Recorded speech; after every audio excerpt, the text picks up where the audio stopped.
Hello दोस्तों, आपका हमारे यूट्यूब चैनल फ्री ऑनलाइन पढ़ाई में स्वागत है। इस वीडियो में हम करने वाले हैं महाराजा छत्रसाल बुंदेलखंड यूनिवर्सिटी अर्थात विश्वविद्यालय में जो आपके paper BSc BHSc first year examination 2021-22 subject हमारा है बॉटनी और ये आपका पेपर सेकंड है। इसके पहले हमने पेपर फर्स्ट अपलोड कर दिया है। ये है आपका रेगुलर स्टूडेंटों के लिए है। तो इस वीडियो में हम वनस्पति विज्ञान पेपर का जो आपका पेपर द्वितीय है उसका फुल सॉल्यूशन देखने वाले हैं। तो इस वीडियो के साथ अंत तक बने रहिए। इसमें आपके लिए ऑब्जेक्टिव प्रश्न तथा इसके साथ ही आपको फुल सॉल्यूशन 1 प्रश्न से 11 प्रश्न तक का सभी सॉल्यूशन देखने को मिलेगा। तो इस वीडियो के साथ अंत तक बने रहिए। तो इस प्रकार हमने प्रश्न क्रमांक 1 के उत्तर आपकी स्क्रीन पर लिख दिए हैं। तो इसका जो सबसे पहला है कि विषम बीजाणु तो उपस्थित होती है, तो इसका राइट आंसर हो जाएगा आपका ए नंबर का सिलेजनेला। इसके बाद आपका होता है अनावृत बीजों का जो ढका होता है बीजांड, वो होता है 2 अध्यवरण युक्त होता है। इसके बाद आपका तीसरे में आंसर लिखना है आपको जाइलम में। चौथा आपको लिखना है तने का विकास होता है, तो वो होता है प्रांकुर से। इसके बाद लेमिना पाया जाता है, तो वो पाया जाता है पत्ती में। तो इस प्रकार आपके जो 5 आंसर है ये कंप्लीट होते हैं आपके वस्तुनिष्ठ प्रश्न। इसके बाद हम देखते हैं आपके 2 और 4 अंक वाले प्रश्नों के उत्तर। इसके बाद हमारा जो दूसरे नंबर का प्रश्न है इसका हम आपको अथवा बता रहे हैं कि नग्न बीज पौधों के सामान्य लक्षण लिखिए। नग्न बीजी को अनावृत बीजी भी कहा जाता है। अनावृत बीजी को इंग्लिश में कहते हैं जिम्नोस्पर्मिक। तो इसके जो हमें सामान्य लक्षण लिखने थे वो है हमारा पहला, ये बहुवर्षीय एवं काष्ठीय होते हैं। इनका मुख्य पौधा स्पोरोफिटिक होता है। इसके बाद आपको ये लिखना है। इसके बाद आप सेकंड ए लिख दीजिए। इसके बाद आपका ये तीसरा, चौथा, 5वां, 6वां, 7वां, 8वां तक लिख सकते हैं आप। तो इसका स्क्रीनशॉट ले लीजिए, वीडियो को रोक करके लिख लीजिए। आंसर थोड़ा बड़ा है, कोई आप 5 लिख लीजिए अपने हिसाब से। तो यहाँ तक आपके 8 हो गए। तो इस प्रकार आपका दूसरे नंबर का प्रश्न कंप्लीट होता है। इसके बाद देखते तीसरे नंबर का।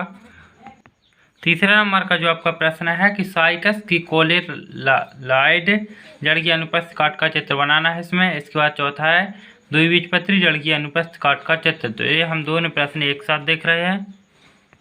आपका जो तीसरे नंबर का प्रश्न है कि साइकस की कोलेलाइड जल की आंतरिक संरचना, तो आप चाहे तो इसमें आंतरिक संरचना लिख सकते हैं, नहीं पूछी गई है लेकिन। इसके बाद हम इसका चित्र देखते हैं। तीसरे नंबर के प्रश्न में आपको साइकस की कोलेलाइड में आपको ये चित्र बनाना है। तो इस प्रकार आप इस वीडियो को रोक करके इस चित्र को आसानी से बना सकते हैं। चित्र आप अच्छे स्वच्छ बनाएं ताकि आपको अच्छे नंबर मिल सके। तो इस प्रकार ये चित्र आप बना लीजिए। इसके बाद देखते हैं चौथा प्रश्न। ये आपका चौथे नंबर का प्रश्न है। इसमें आपको द्विबीजपत्री जड़ की अनुपस्थित काट का चित्र बनाना था। तो आप ये दोनों चित्र बना सकते हैं आसानी से। तो आपके चौथे नंबर का प्रश्न का आंसर यही है, दोनों चित्र बनाने हैं आपको। इस तरह आपने चारों प्रश्न देख लिए। इसके बाद देखते हैं हम 5वां प्रश्न। 5वां प्रश्न है हमारा कि तना किसे कहते हैं, इसके लक्षण लिखिए। इसके बाद 6वां है सरल एवं संयुक्त पत्ती में अंतर। तो ये दोनों हम एक के बाद एक देख रहे हैं, 5वां और 6वां। तो इसका जो हमारा आंसर है कि तना किसे कहते हैं कि यहाँ से आपको लिखना है बीजों के अंकुरण के समय से तना कहलाता है। तो यहाँ से यहाँ तक आपकी इसकी परिभाषा हो गई। इस प्रकार आपने वो प्रश्न देख ही लिया है कि तना क्या है। इसके हमें लक्षण लिखने देखो। तो आप ये चारों लक्षण लिख सकते हैं कि पौधे का अक्षीय भाग है जो प्रांकुर से विकसित होता है, भूमि के विपरीत और प्रकाश की ओर होता है। इसके बाद दूसरा आप लिख सकते हैं, तीसरा, चौथा। तो आप दोनों प्रश्न को ऐड करके आप एक साथ लिख देंगे तो आपका भी प्रश्न 5वां कंप्लीट होता है। इसके बाद देखते हैं हम 6वां प्रश्न, सरल और संयुक्त पत्ती में अंतर। ये है हमारा 6 नंबर का प्रश्न, सरल एवं संयुक्त पत्ती में अंतर। तो यह इस प्रकार आप एक टेबल बनाइए, यहाँ पर आप लक्षण लिखिए इसके। इसके बाद इस तरफ आपको सरल पत्ती, इसके बाद संयुक्त पत्ती। तो जिस प्रकार इसमें बताया गया है आपको बिल्कुल वैसे ही लिखना है। कोई 6 लक्षण आपको लिख देने हैं, 6 अंतर इसमें है। तो आपको 4 तो 5 तो दिखाई रहे होंगे। इसको वीडियो को रोक करके इनको लिख लीजिए। इसके बाद आपका ये 6वां अंतर। तो इस प्रकार आपके 6 अंतर कंप्लीट होते हैं। आप इनको अपने पेपर में अच्छी राइटिंग में लिखिए। आंसर को ढूंढने में बहुत मेहनत लगी है, तो प्लीज़ यदि आप हमारे चैनल पर नए हैं तो चैनल को सब्सक्राइब करें तथा वीडियोस को लाइक जरूर करें। इसके बाद देखते हैं हम अपना अगला प्रश्न। तो इस प्रश्न को आप अपने आंसर कॉपी में लिख लीजिए। 7वां प्रश्न है हमारा, विषम बीजाणुकता क्या है, उचित उदाहरण देकर हमें समझानी है। और इसके बाद 8वां है साइकस के प्रजनन अंगों का वर्णन। तो इसके बाद पहले देखेंगे हम विषम बीजाणुकता, इसके बाद साइकस के प्रजनन अंग। 7वां प्रश्न था हमारा, विषम बीजाणुकता पर टिप्पणी लिखिए या इससे क्या तात्पर्य हमें समझाना था वर्णन शायद। तो ये हमारा आंसर है। आपको यहाँ से लिखना है विषम बीजाणुकता, एक ही जाति के पौधों में 2 प्रकार के बीजाणु आकर यहाँ से लेकर आपको यहाँ तक लिखना है। इसके बाद आपको विषम बीजाणुक पौधों की विशेषताएं, तो वो ये तीनों विशेषताएं लिखनी है आपको। इसके नीचे है,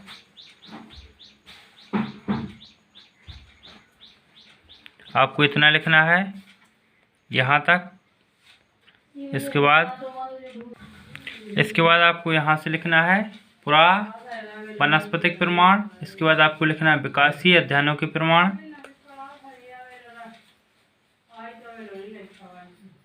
इसका स्क्रीनशॉट ले लीजिए। इसके बाद हमारा है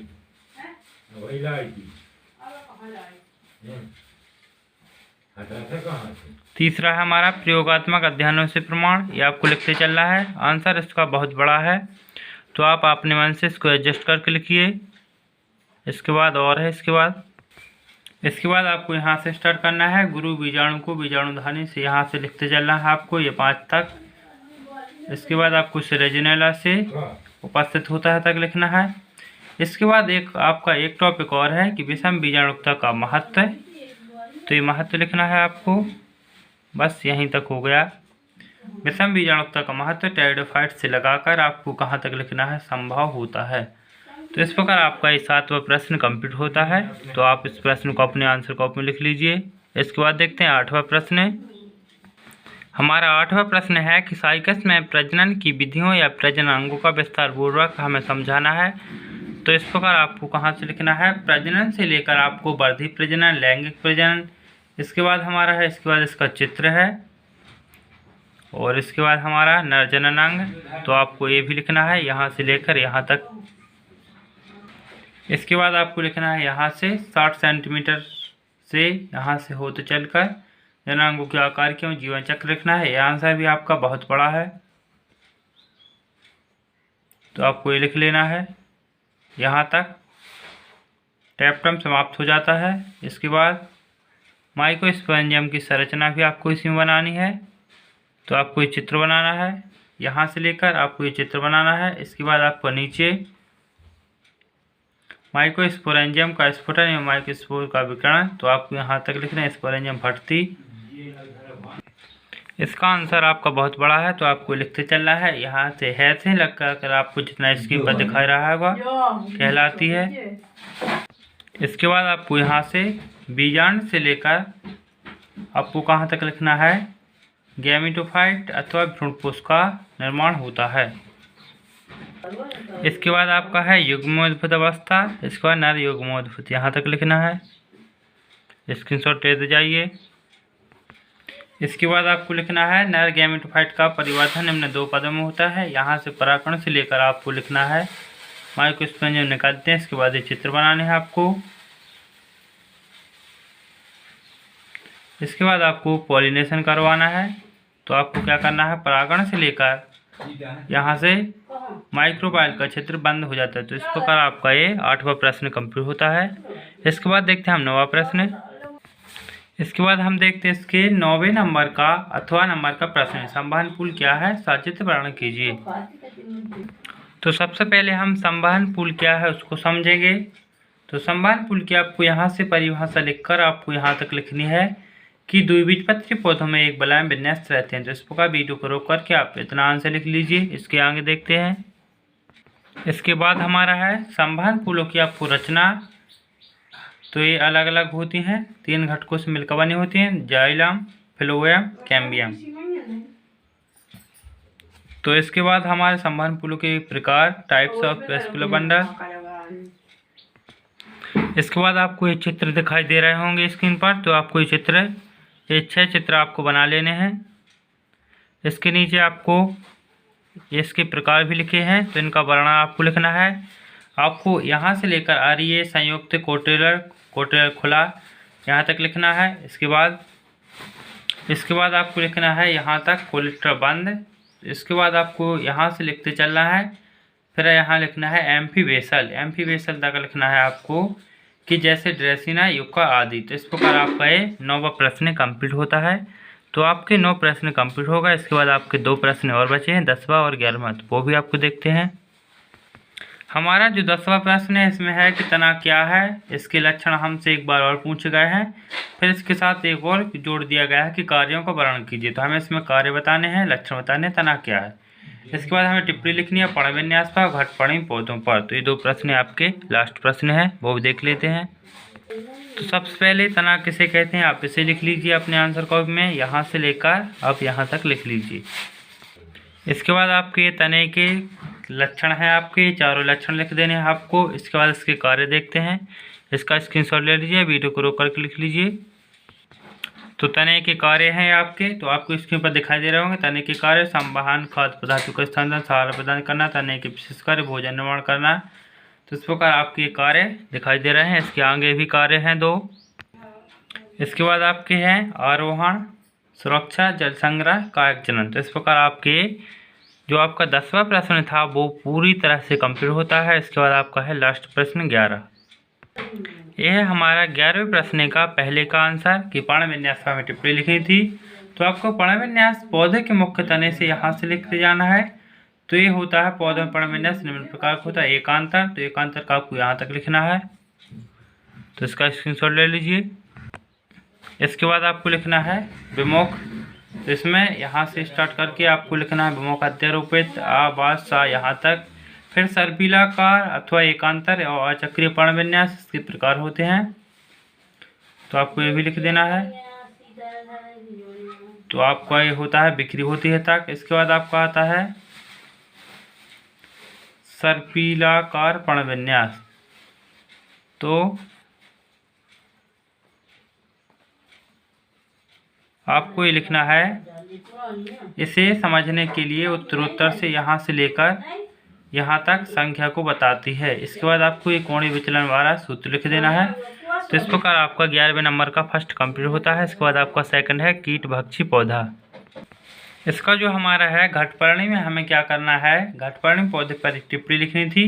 तो ये शॉर्ट है, घटपर्णी में यहाँ से लिखना है, यह कीटभक्षी पौधा है, से लेकर सहायता देता है, मतलब कीटाणुओं का भक्षण करने में सहायता देता है। और आपको एक छोटा सा इसका चित्र भी बना देना है। ध्यान रखना आपको यहाँ तक लिखना है, सिर्फ यहाँ तक, यहाँ से लेकर यहाँ तक। तो आपको घटपर्णी पौधे में आपको ये वाला चित्र बना देना है और यहाँ पर लिख देना है यूटिकुलेरिया कीटभक्षी पौधा। तो इस प्रकार आपने BSc फर्स्ट ईयर जो आपका बॉटनी का सेकंड पेपर था वो आपने देखा है। तो इस तरह आपने फुल सॉल्यूशन देखा है। तो वीडियो पसंद आता है तो वीडियो को लाइक कीजिए और इस वीडियो को अपने सभी दोस्तों में शेयर करें ताकि उनकी भी हेल्प हो सके। इस वीडियो को देखने के लिए धन्यवाद। इससे पहले की वीडियो में हमने पेपर फर्स्ट अपलोड किया है, उसकी